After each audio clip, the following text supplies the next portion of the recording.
chiamando sogno, un pretesto per assumere la supremazia di una falsa democrazia fatta di dittatura e terrore che taglia le gole a chi non segue il loro credo.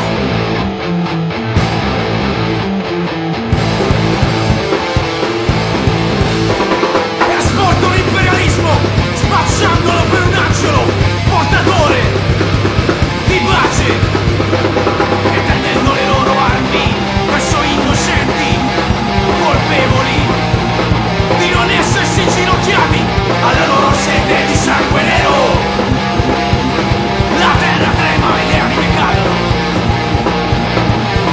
Ascolta questo frastuono, non sono i missili, è il rumore delle rocce che sprofondano.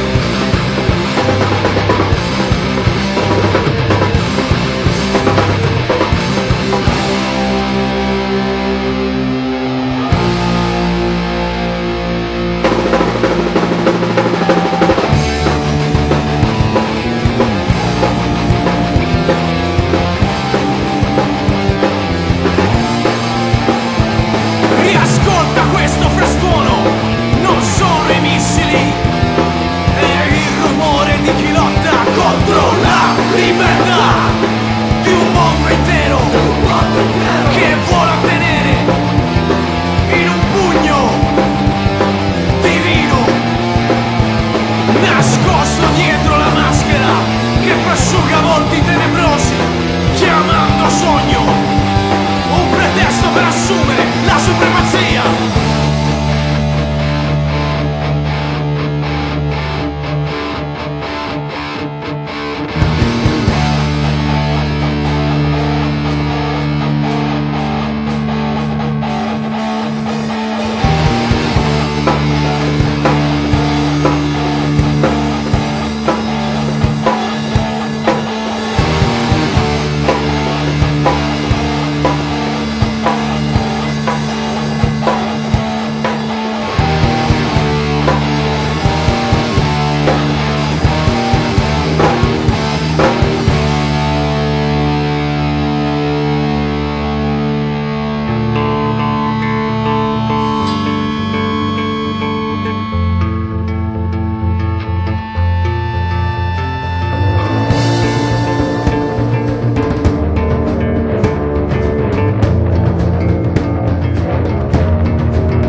Seminano paura con una pace tra le mani e pronta a stranicare i sensi di chi si oppone con forza alle loro cattiverie.